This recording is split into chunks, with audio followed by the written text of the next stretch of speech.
Bum, bum, bum, bum, bum, bum.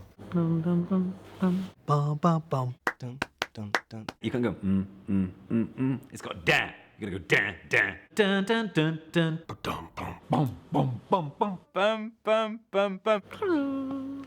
Oh, yeah. Ba-da-ba-da-ba-da-ba-dum. Dunna. Bum, bum. Doo-doo, doo-doo. It's on my ringtone.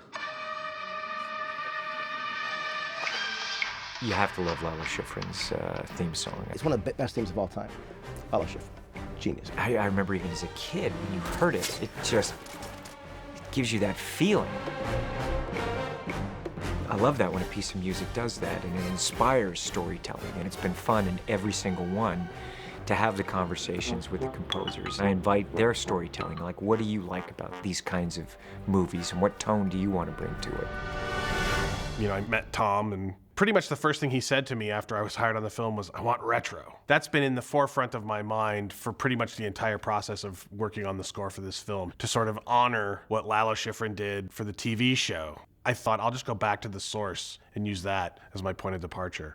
There are certain film franchises where the theme music, you just sort of understand that it's gonna play at a certain time in a certain way. We'd have some sort of cold opening sequence, and that would in some way trigger the most tried and true presentation of Lalo Schifrin's original theme for Mission Impossible. Then in the body of the film, I felt like I had earned the right by paying that homage to play with it, twist it around, invert it. There's a moment where Simon reveals that they're gonna have to go to Morocco. Where's it located? Morocco. Morocco. What I did was I teased the audience with the intro to Mission Impossible with that triangle and the flute trilling, and then go into a Middle Eastern arrangement of the plot theme. I like to approach scores based as much on character as I can. So I do like to construct themes for characters, and then if the character's on the screen, you hear their theme.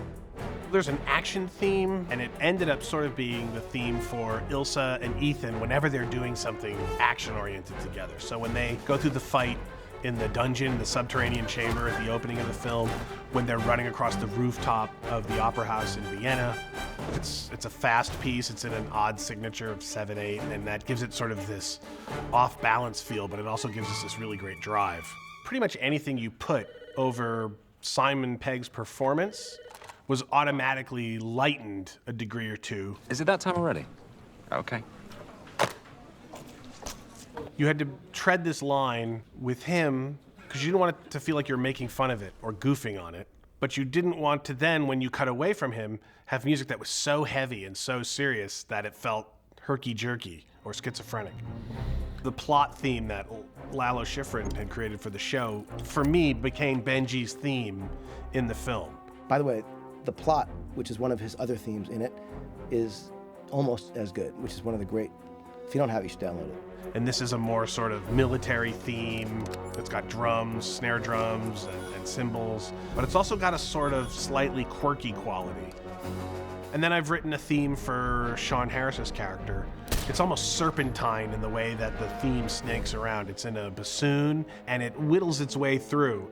In a way, that's my favorite theme that I've come up with for the film because it really captures the mysterious and sort of ethereal quality that Solomon Lane has. He's sort of a presence in the film even when he's not on screen because they're constantly talking about the Syndicate and Lane, and that theme proved to be a very useful tool to be able to reference him and keep him alive even when he wasn't on screen. The characters should be in the audience's mind. They're there in the DNA of the score. I was coming through customs and I didn't have a correct visa because my application was late, so I had to go and do a second interview with the guys at immigration there, and I sat thinking, oh, I hope they recognize me. Maybe they're like Mission Impossible or something and they'll give me an easy ride. But they were really, really strict, as they should be, and kind of took my documentation, went away, and I was sat there. And just from the other office, the biggest, burliest of the immigration guards, I just heard him go, "Doodaloo, doodaloo," and I thought, I'm safe.